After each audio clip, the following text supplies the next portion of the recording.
It is time for StreetWise with former chief of the New York City Sheriff's Department, former chief of the Seagate Police Department, retired New York City detective, Time Warner Public Access Media Award, Joe Franklin Super Excellence in Broadcasting Memory Lane Award, New York Veteran Police Association StreetWise Productions, host of StreetWise, Mr. Lou Telano. Good evening and welcome back to StreetWise.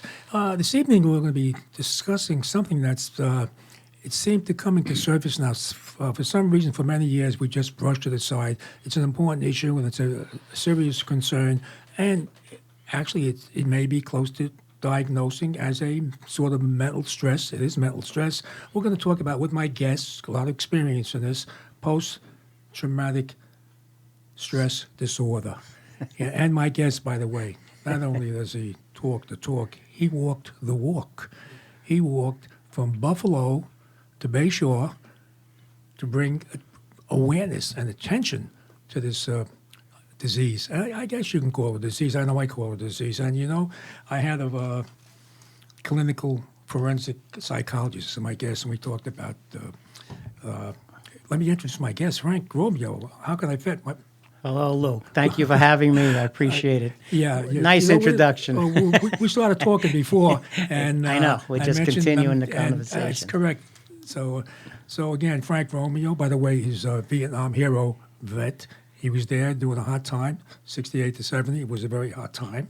And he's also, to this day, he's being treated with post-traumatic stress disorder, folks. So, when I had Dr. John Huber as my guest on the show, he said, Lou, you're a good example of, you're a telltale, and that you yourself are suffering from post-traumatic stress disorder. And I says, I don't think so. He says, no, I can tell you how. He says, Lou, I'll tell you how. And he said, you're older than a senior citizen. He says, and look how active you are, because you're ducking it. He says, you are hiding from it. You're not looking and back. You're ducking it. So that's why you're keeping busy, because you do have it. And I says, oh, I'm sorry, I just my guess. All these years, I didn't even know I had it. That's the key. Keep busy. Keep busy. Moving. Keep moving forward. What could be more busy than you walking from Buffalo to Bayshore, Long Island? First of all, we know you did a great walk. Where did the concept come from? The concept, I've been teaching PTSD. I'm one of the longest living veterans diagnosed at 100% PTSD. It's 50 years for me. Before it was PTSD, when it was called shell-shocked, when it was called depressive neurosis, and a variety of everything got grouped into what was then known as Vietnam War syndrome. And so I've been diagnosed by the government at 100%. That's a rating the government gives a veteran or a soldier when they leave the military or they go to the Veterans Administration. So I've been dealing it for longer than any clinician practicing today at some level. For the first several decades, I was traumatized in the jungles of Southeast Asia. At 18 years old, we were living in the jungle, and through a series of events, I was in a firefight, and I was separated from my unit, and I was critically wounded. Yeah. And the nightmares, the rage, the outbursts of anger, things that we know today. Of course, back then it wasn't isolated. So today we have a handle on it. We know the symptoms, the diagnosis, the treatment for it, or what we think is the treatment for it. And I began showing signs of that still in the military, right after I was traumatized. We're talking about it more now. Recently this past year, I've never seen this in all my years in law enforcement and military as well.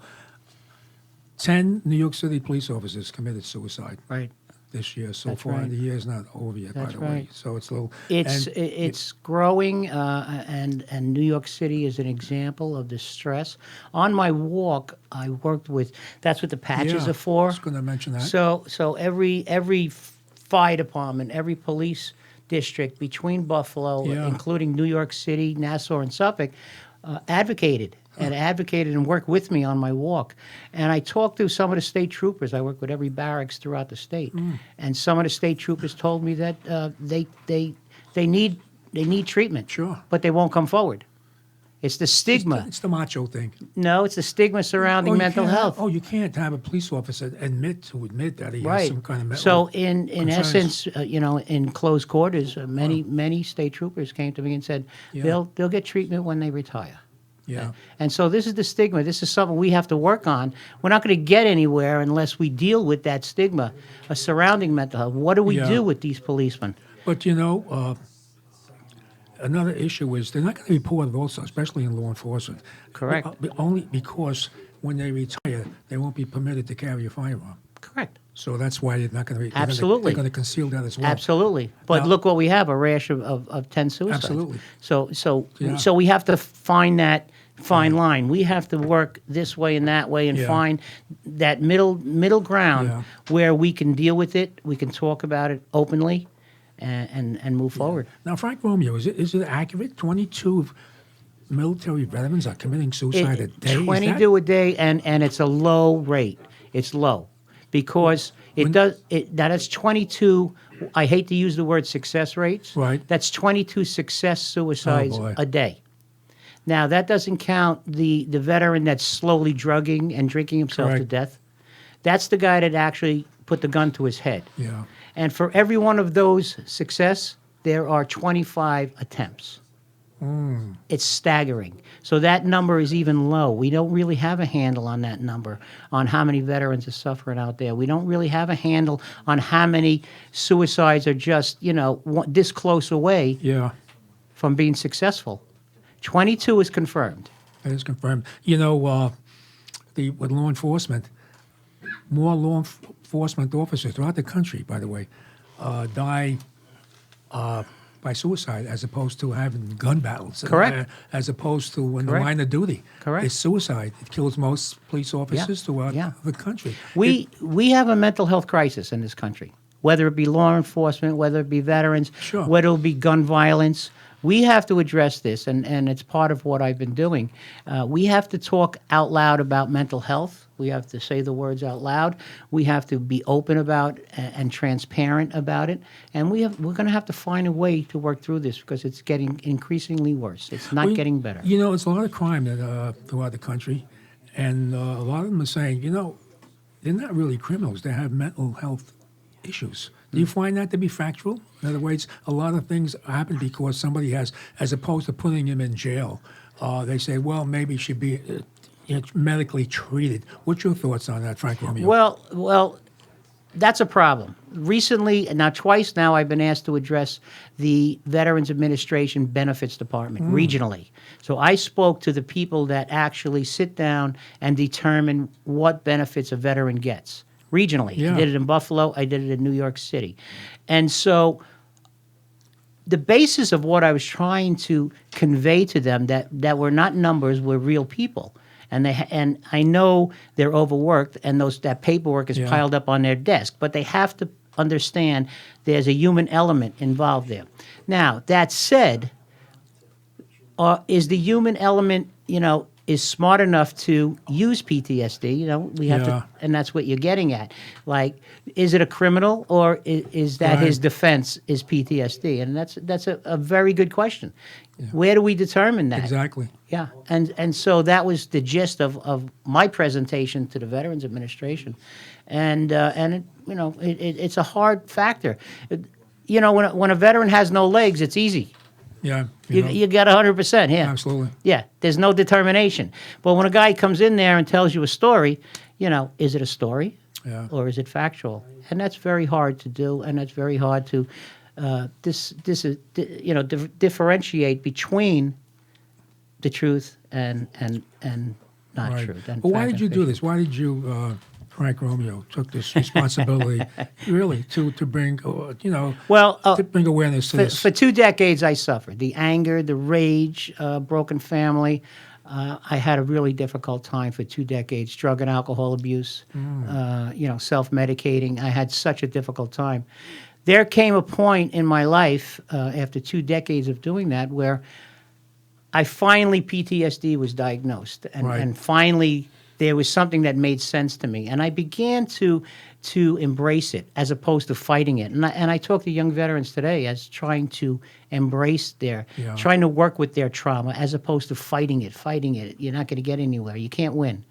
And so when I finally learned to embrace it, I began to relive my experiences, and I began to create artwork as a form of a cathartic release of my emotions and what was going on inside me. For 2 decades, I had pushed it down inside. And I began to create this artwork, and it told a story. Each painting I made was a story that an experience I had, a traumatic event in my life. It had to do with the military. It had to do with war.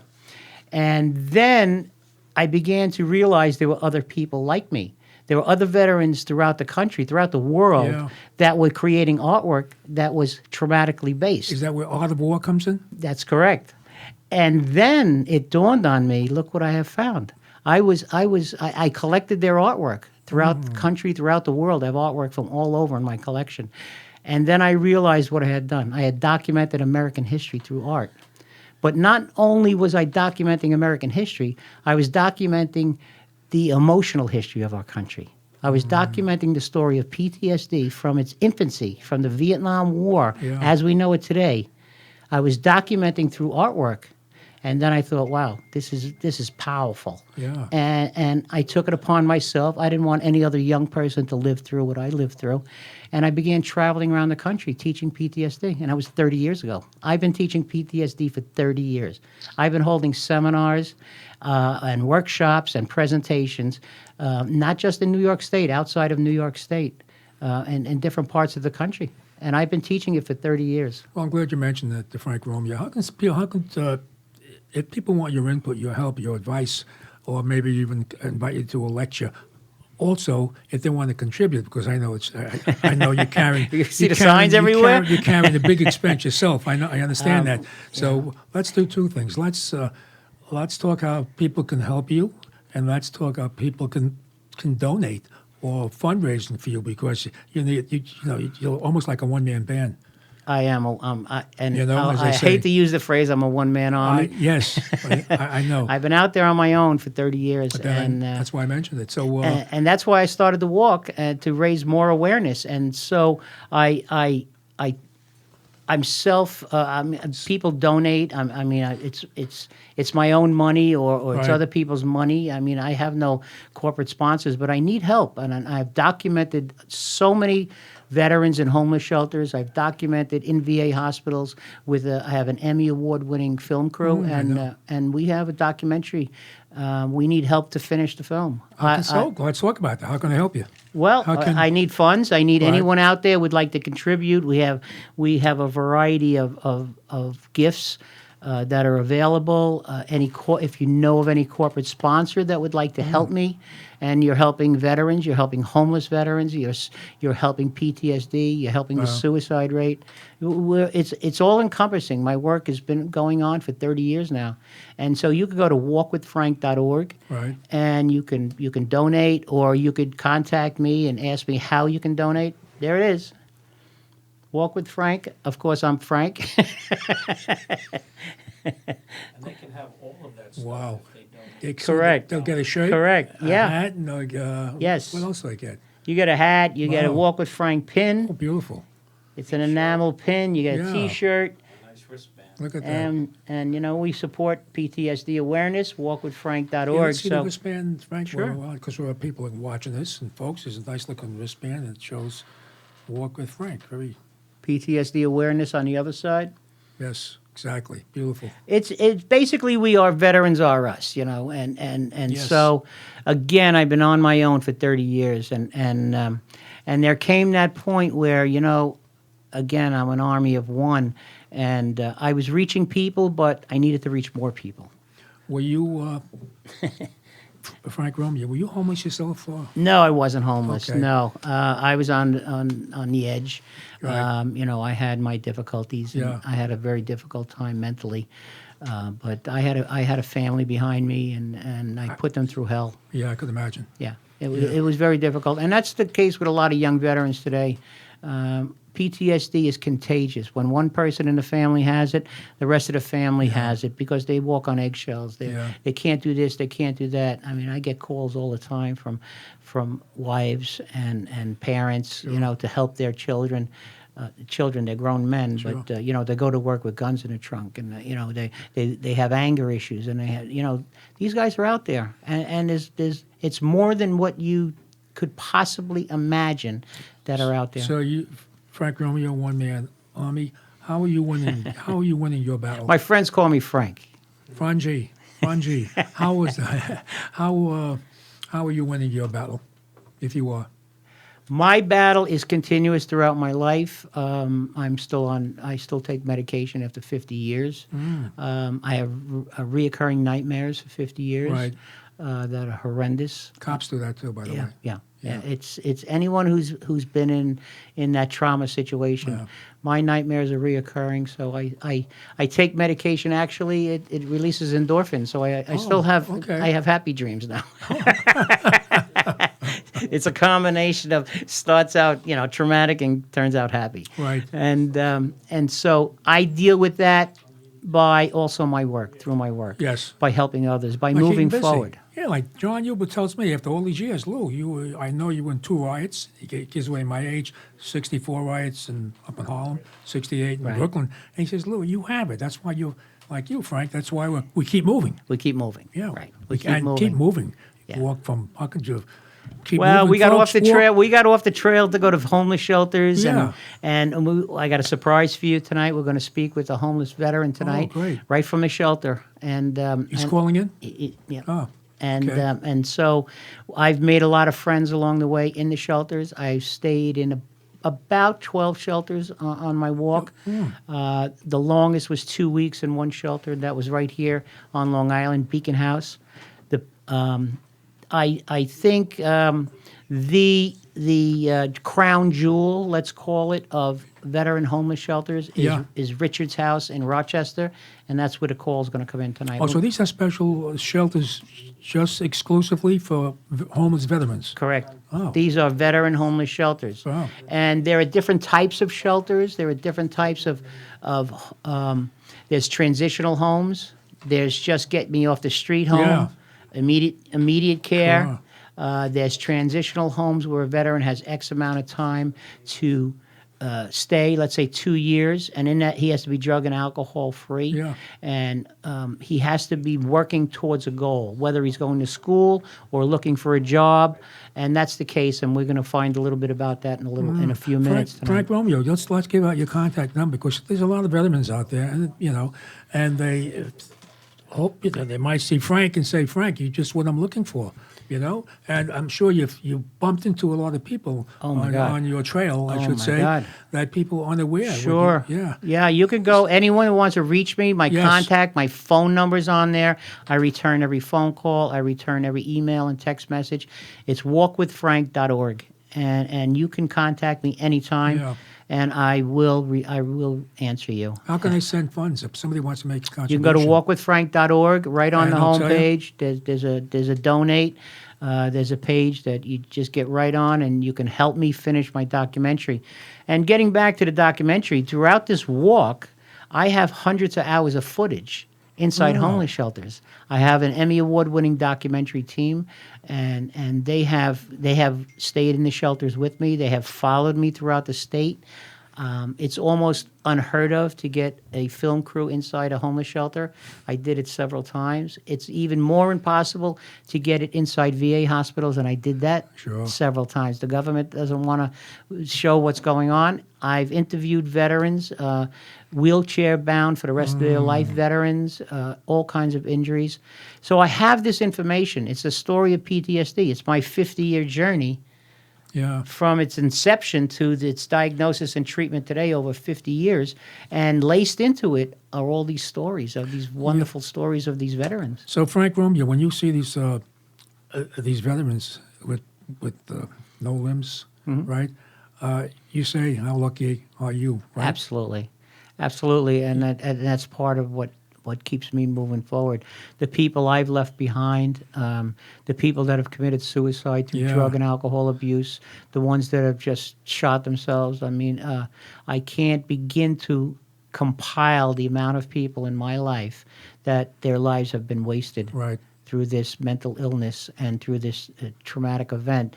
And again, you know, it's what we do here in this country. We send our children off to war, and my education programs that we'll get into is about preparing people. It's about having classes, about talking openly about mental health. And you know, it might help the police departments to have programs like this. But we're working on statewide programs in the education field, and I'm working with Albany. On my walk, I got out on the Senate floor, and I got to address all our elected officials about mental health and about our veteran community. And they've embraced my work, and we're going to have a curriculum this year coming up in this year's budget. Okay, you're going to, which budget, state or federal? State. State budget. I can't bite off more than I can chew. I had I enough know time. that. I had enough I time know with New that. York State. Well, you know, this is something that should go to Washington. Well, if we could do this right here, Yeah. if we can get this passed this year, this education bill, get it passed this year and have these programs in high schools, we could be an example for the rest of the country. New York State veterans could come together on the one banner like I'm proposing to do, and we could be an example for the rest of the country. We can talk about mental health. We could talk about suicide. We can talk about the realities of our country.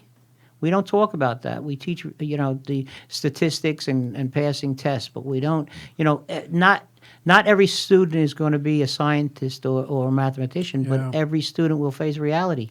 And how that student faces reality when they're traumatized, how they embrace it and how they learn from it is how they move forward. Well, certain things we don't want to talk about.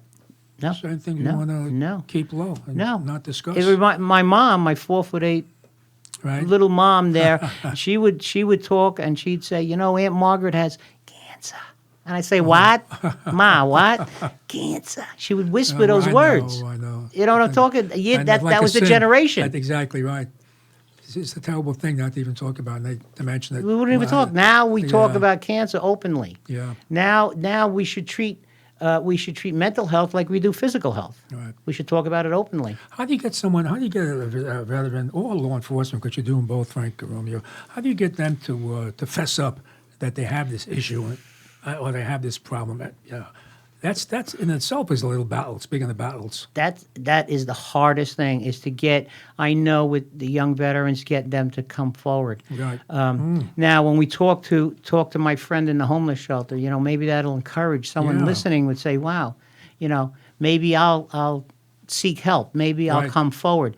We have to show by example. We just can't talk the talk. We need to walk the walk, literally, and I don't like to make a pun of that because I walked. Well, but literally, we have to, what we're doing in America is not working. Wow. That's my opinion.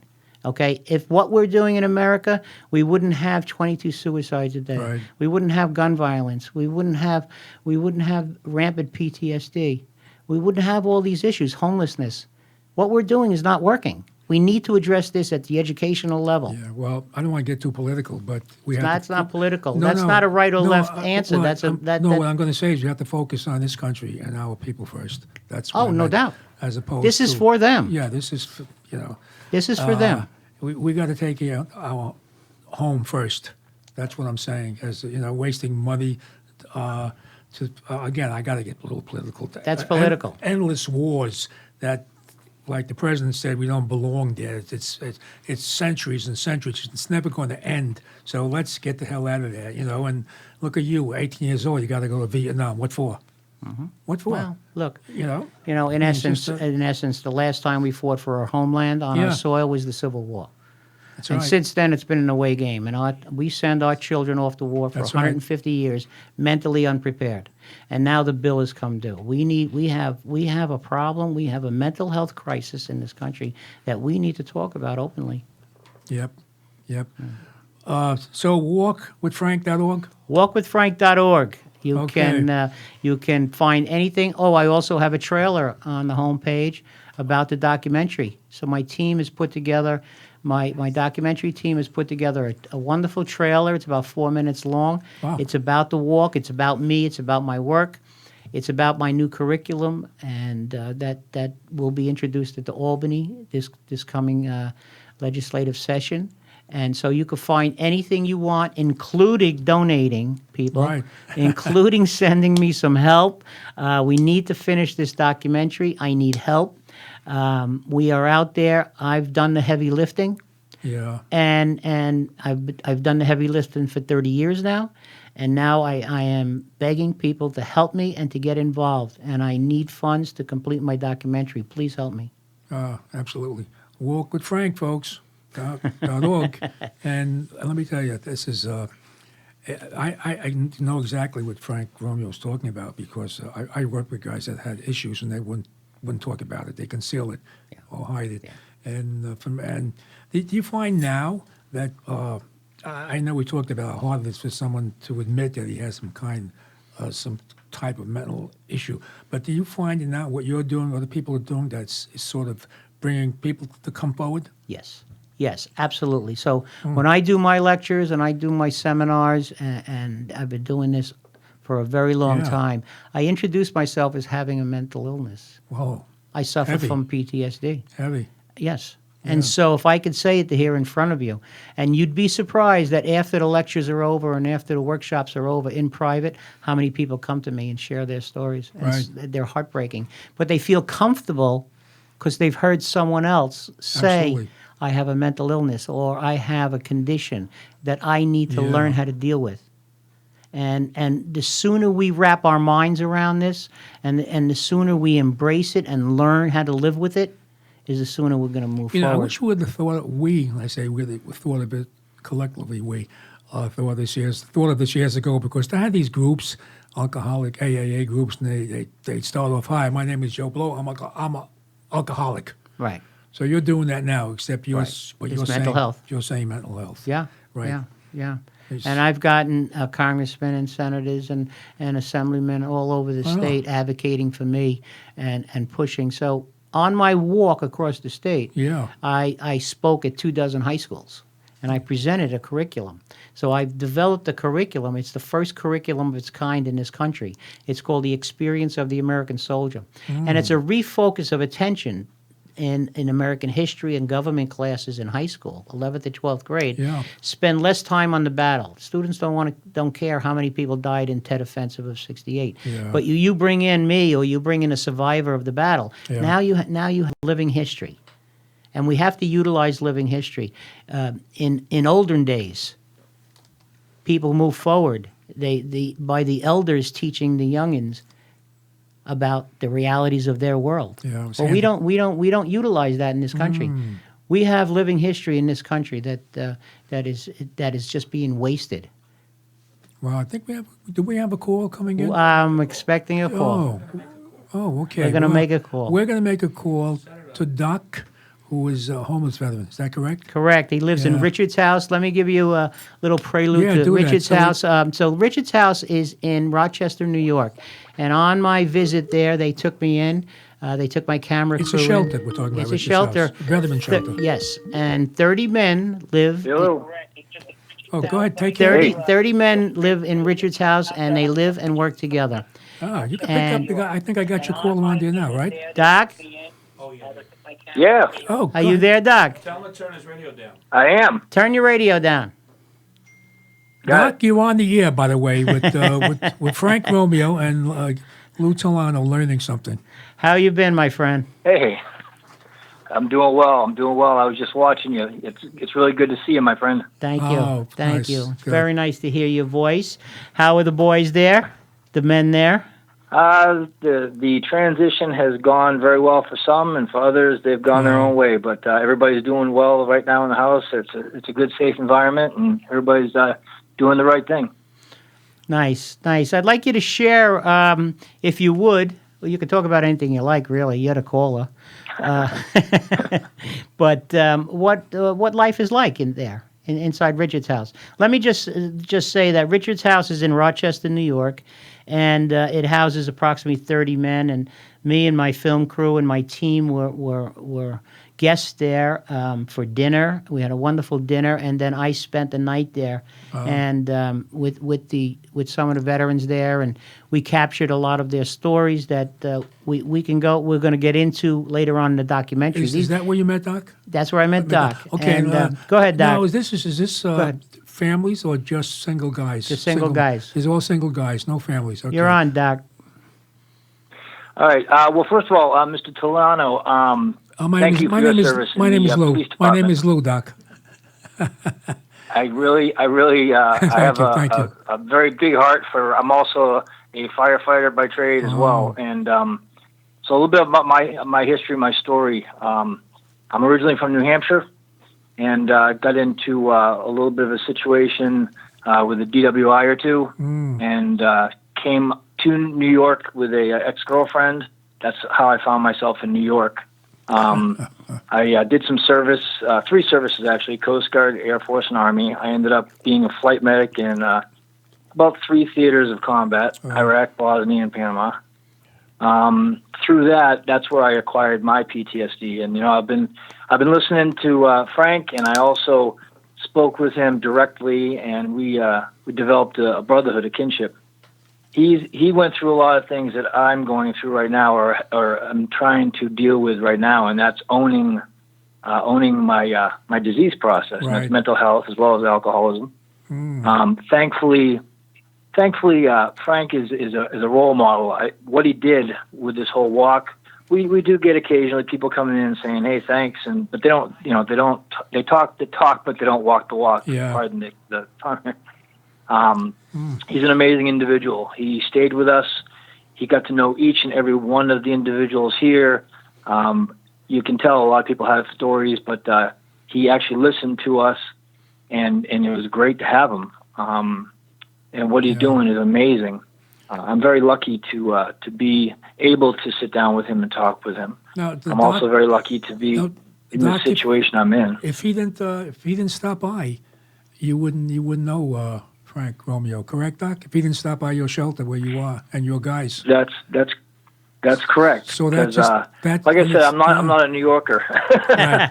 I came here. Good for you. I even ate the meatloaf. Right? That was some good chow. I'll tell you what, that's one thing we don't do. We got a good roof over our head. We got programs like you wouldn't believe, and we've got great chow. Doc, and we got great brotherhood. Share where the food comes from. Tell mostly the bulk of it where it comes from. Well, see, part of being a resident here, I was also a resident advisor, and one of those things is to orientate guys. So I always tell them, you'll never go hungry, and you'll never have to worry about anything. We get donations. This place runs on total donations, and it's anywhere from a local veteran, a local family, whatever, giving $50 here, $100 there. But then we got corporate, and we have huge backing from everybody. I've never seen the amount of food come in here, especially around the holidays. We've got the holidays coming up. We will not want for anything. Along with that, the programs here are amazing. We get to do recreation. I did golfing all summer. Did a few corporate golfing things. I'm very lucky. I also started school. I'm going for my nursing degree. I also work at a hospital local in the area to try to get back into medicine. I was nervous about this because of my PTSD diagnosis. But they realized that the VA's got great therapy programs up here. It's actually better than New Hampshire, to be honest with you. And there's just so many opportunities, and there's a lot of guys here that are taking advantage of the opportunities, and it's fantastic. It's amazing. So where would you be if it wasn't for places like the shelter that you're in? Where would these veterans be, Doc or Frank? They'd be out on the street. A lot of veterans are still out on the street now, right, Doc? There are a lot of homeless veterans out living in the streets. Well, what happened with me was after an ex-girlfriend and I parted our separate ways, I lived in my car for about a month and a half in New York, the Woodstock area. And I hadn't had any law enforcement issues until one day, bingo, got a couple DWIs, and they were bad DWIs. So where I would be right now is I'd probably be dead, to be honest with you, because my disease process was at that point where I was getting. I'm not a spring chicken anymore. I was getting on, and the alcoholism was taking over. And my reason for alcoholism, I believe, one of them was to deal with the PTSD, self-medication. Right. I wasn't seeking out the VA help because I didn't want to be looked upon as being broken. Yeah. And now I have to own that and fix it. You have to accept it. And, on that point, Lou and I touched on that point before about veterans, about police officers coming forward and seeking that and taking that first step. I know I struggled with it for decades, and finally came to terms with it. And taking that first step. You want to touch on that, Doc? I mean, what's it like to take that first step and say, "Hey, I got an issue. I need help. I'm broken." Well, the old saying of humble pie, right? Well, we eat a lot of it around here. You have to own your humility, and you have to say, "Hey, I'm broken. Fix me," or "I need to fix myself." Right. You have to own your own accountability. And if you don't, then you're just going to go back and use. It's a proven fact. You have to own what you've done in the past, and this is called transition housing for a reason. Actually, the way they put it here is you come here and you do a 180. Obviously, if you do a 360, you're all the way back around, but you do a 180. You're supposed to get rid of all of your bad habits, all of your bad characteristics, all those things, and start anew. Now, that doesn't mean that you lose what you were before, because like Frank has touched upon, I do go to AA occasionally, and I actually kind of buck the system. I don't go in there and say, "Hey, I'm Doc, I'm an alcoholic." I say, "I'm a recovering alcoholic, but I'm also a great father, and I'm also an accomplished veteran, and I'm going on with my life." You have to have that positive attitude. Beautiful. So there's a balance there. There's a balance with humility and the good in you too. I mean, you have to you have to keep in your mind. I know a lot of people I talk to, they're so down and they've been beaten up so much and pushed down so much. It's they have to be reminded that they're good. There's good in everything. There's good, and they have to build on that. And then comes the humility. You can't. I believe you just can't. Say I'm broken. There's something good about me, even though I'm broken, and you have to build on that. So you guys up there, and that's one thing that I found. If you don't do that, then you're destined to fail again and again and again. Wow. Right. So you work off each other. That's what I was going to say. You help each other with the struggle that you guys are going through. So you find that's a big part. Is also like we have the brotherhood within the house. Going to say that. But then we also I go to school full time, and I also have a job full time. So I rely upon and a lot of the people at school. I'm in a veterans club at school. A lot of the guys know where we've been together, and you can veterans. It's we cover our sixes. We have to. Right. Not to say civilians are bad, but we know where we've been and where we're going, and that's very important. Yeah, and you actually like a special group because these guys seen some like there was a movie called Hell and Back, and years ago, and you guys actually that's what you guys are doing, Yeah. And it's just and it happened to be a military movie as well, and it talked about.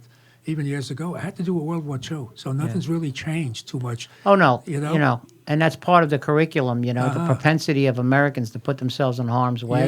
Yeah. Policies change, administrations change, but we as veterans, have the propensity to put ourselves in harm's way. Yeah. And why is that throughout history? Why do we do that? And I got through the wind that Jake had left. Is Jake on a good route when he left? On an up note? Yeah, Jake, he sought an alternative method to pursuing his future. So hopefully he is doing well, and we don't have much contact with him. Okay, that's the sad part. Yes. There are people that don't succeed because they don't want to, or because their hurdles are too high. Yeah. I look at my success as I need to succeed, or I won't be around. I've got two incredible kids, and a Beautiful. great girlfriend now. And if I keep on going where I'm going, then life is going to be right. good for me. Well, you got a good goal. Otherwise, I'll go back to the old way. That's right. awesome. That's Yeah. awesome. That's So- great. My film crew says hi. Mike and hello. Nadine and Mike and Nadine Masiello Yes. and Miller, and they all say hi to you. And Well, everybody that's here is basically all new guys. Okay. None of them they've actually when I discussed this, I found out that Frank was back safe, not out in the street walking around Yeah, like right. a crazy man, getting the That's job good done. news. That's- I was asking around, and the only person that said hello that knew you was Brian, and he's actually going back to school. He's going back to college because we motivate each other. We have to. Great. That's And great. he's like, hey, Doc, if you can do it, I can do it. And Yeah. he's going That's the back. way you have to look and at it. that's what we got to do. There you go. Yeah, that's You what I know? meant. You work off each other. Yeah, and it really works. Exactly. Yeah. Yep. And I didn't get run over crossing the GW bridge. Wow. And so I made it home. Thank you very much. You guys are on the trailer. If you get a chance, go on the website, walkwithfrank.org. All right, okay. Watch the trailer to the movie, and Yep. there's some scenes there from inside Richard's house. Right. And Doc, thank you. Thank you. It was good. Great talking Oh to no, you. thank you very much. I we'll keep the red line, the blue line very close to my heart as well as great. the green line. And Yes. Frank, got a question for you. Did you get your dust off hat? That was my next. I was going to say thank you for the dust-off hat. For those of you who don't right. know, a dust-off, which happened to me after I got critically wounded, the helicopter that they put me on is called a dust-off. It's named after a famous pilot, Dusty Baker, and they nicknamed it Dust-Off. So since Vietnam, since 1968, I believe they continually call it dust-off. So I got home from my walk, and there was boxes of mail. I was gone so long, and boxes, and there was one nice little package there, and it was a dust-off hat from my friend Doc. So Doc, we got to say goodnight. Thank you so much, Doc. And thanks for calling. God bless and good luck with your new girlfriend and your kids. Thank you very much. Thank you very much, Lou. And you guys have a great night. Thank you. Thanks for having me on the show. Talk to you Thanks, soon. Doc. Thanks, Doc. Bye. Bye. Interesting. Yeah. Good. Well, that's good. See, it makes you feel good, right? There's people that making it, And, Oh, yeah, So you were they're great happy. help. Just walking into the shelter, I can tell by talking to Doc guys. Somebody you impress them and you help, and it gives them another lift, extra lift. It's someone cares, Yeah. someone, and it's not like I walked, Right. like here I am. I'm here because I care. I'm here. I've been doing this for 30 years. And so I've taken the time to, I didn't walk every inch of every mile, but I raised enough. I was on the front cover of every newspaper Yeah. between Buffalo and Newsday. I was on the front page of Right. New York Newsday. And so, because I've taken that to the next level. I care about it enough. And guys like Doc there, they see that. Yeah. And it inspires them. It I gives can hear them. that. I can hear You it. could hear it in his voice. I mean, Yeah. it's an upbeat guy. He's an awesome person. Yeah. And he's so articulate, as you can tell. Yes. And he's so intelligent. And he's got himself uplifted. He's going back to school. He's going to be a nurse. And so, that's a wonderful thing than to be broken, like you Yes, said. absolutely. And to admit you were broken. So, and well, you help them to fix broken people, by the way, Frank Romeo. Well, That is great.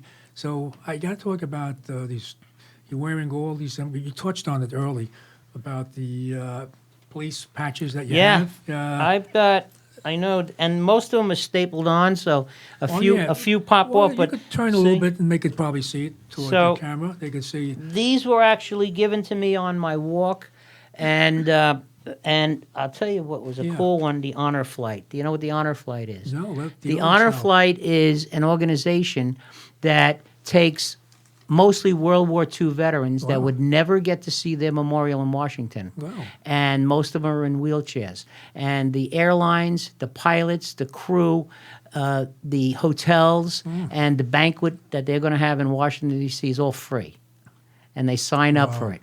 So when I walked through Westchester at White Plains Airport, I was honored to lead this group of about 40 World War II, mostly in wheelchair veterans, out onto the tarmac to go to they would never see their own memorial in Imagine Washington, that. D.C., Imagine and it's that. called the Honor Flight. And they do this periodically throughout the country. And I was honored to leave them out on the tarmac. Wow. So it's things like that that I hold precious. The diving team, this is the state troopers of New York State. John Nogin was the director of the diving team. The New York State troopers are responsible for bringing up Flight 800 off of Mauritius. Yes, Long Island. They did it. The island, yeah. This organization right here. So I have New York City. I have any number of. Fire department. I police got it all. department. I got it all. And you made a lot of friends too, besides the I made patches so many friends. along the way. When is the documentary coming out, Frank? The documentary will come out when I raise enough funds. Once Oh. again, we're back on fundraising. I'm glad you asked me. Yeah. I need funds to finish my documentary. I've raised enough funds to pay for the walk. So I did that out of my own expenses, my own money, and modest donations have paid for the documentary team for 3.5 months to follow me throughout New York State. And that was quite a bill. Now I have this footage that America needs to see. And this is going to be a hallmark movie, and not because it's my movie. It's something that's never been done before. Right. This is footage inside shelters. This is the story of PTSD, my 50-year journey with PTSD from its inception, when it was called shell shock, till its worldwide diagnosis and treatment today. Every day, PTSD is in the news.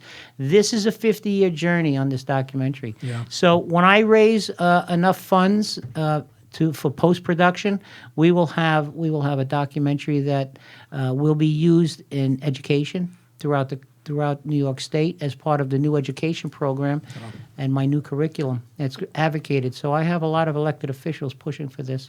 But we need the funds. And everyone out there, please help me. Walkwithfrank.org. Walkwithfrank.org. It's right on the homepage. And, don't be shy. I'm out there. I'm doing the heavy lifting. All you need to do is just help me out a little bit. A little bit. A lot of bit. You need. A lot of bit. All right. Yeah. A lot of bit. Well, let's give the audience a little tease. The documentary takes you into different various shelters from Buffalo Yeah. to Bayshore, Long Island. Takes you on a journey. And so you have what's going on in these various veteran Guys like shelters. Doc, interviews with Doc. Well, he really gets into the So- nuts and bolts of So you what got he went people through. like Doc on that you've interviewed yourself Yeah. that are on this documentary. Yeah. And they tell you their stories. Yes. Right. Yes. Yeah, they tell me a story. I have footage inside VA hospitals with veterans that are wheelchair bound, Right. young men, young Yeah. people that are wheelchair bound for the rest of their life. Oh. You know. Oh, boy, I doubt I know. Yes. Okay. You have them in the documentary as well? You interview Yes, they're in the trailer. Look They're on in the the trailer. Go Okay, if you want to see the trailer to the movie and the quality of our production team. Yeah. Go to walkwithfrank.org. The trailer for the movie is right on the homepage. Wow. It's right next to the donate button. Right next. Very good. What's coming up, Frank? We have You got an event? I was going to ask you that. We have a Jets event. We have a festival. Yes. So. We got an audience here, and they're helping us with Yes, some of thank the you. things that it's going to help Frank. And so for Veterans Day weekend, yeah. on the 9th, I will be speaking at a thing called Live to Inspire Festival. These are famous people that are going to be telling their stories. Wow. And it's in the Knockdown Center in Maspeth, New York. It's a big arts venue. And we're going to have music. We're going to have a lot of speaking people that will inspire you. Yeah. I will be representing the veteran community for Veterans Day. And I'll be out there and I'll speak a few words on behalf of our veteran community. I'll talk about my work and we'll inspire some people. It's called Live to Inspire Festival, and it's November 9th. On November 10th, I'll be out at halftime. I'll be out on the field during the Jet Giant game. And there'll great. be, thank you, and there'll be a gigantic American flag out there, and so I will be a guest of the Jets for breakfast. That's going to be a tough because how do we do that? It's going to be the only game where they both lose. Well, We got when losers it's on the both Jets, sides. they have pictures of Joe Namath, Of and course. then when it's the Giants, they turn the picture around and it's Phil Simms. So I know it's a toss of a coin. yeah, so I'm a guest of the Jets, great. and that I'm looking forward to that. That'll be Oh, fun. good. Yeah. Any outstanding people on your trailer? Well, it's going to be on your documentary. Yes, there'll be a lot of elected officials that okay. that have. I got to speak to our Senate in Albany. Oh, I actually next to that. Skyped in students taking my new curriculum right into the Senate chamber, and I let the students, as part of my education program, I let the students ask the elected officials questions. And the elected officials would ask the students questions Right. about my curriculum, the experience of the American soldier. And Yeah. then I got to address the senators and the assemblymen. And that was inspiring for myself to have people listen to me. Yeah. After 30 years of being flying under the radar, Yeah. people are now paying attention.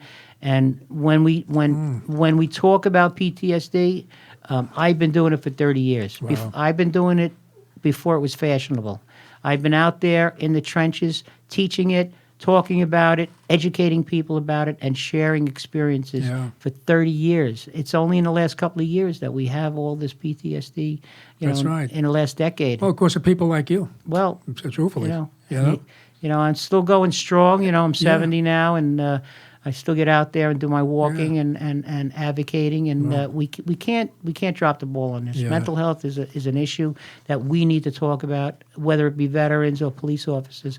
This is an issue we need to talk about at an educational level before the fact and not after. Yeah, and you can't walk alone.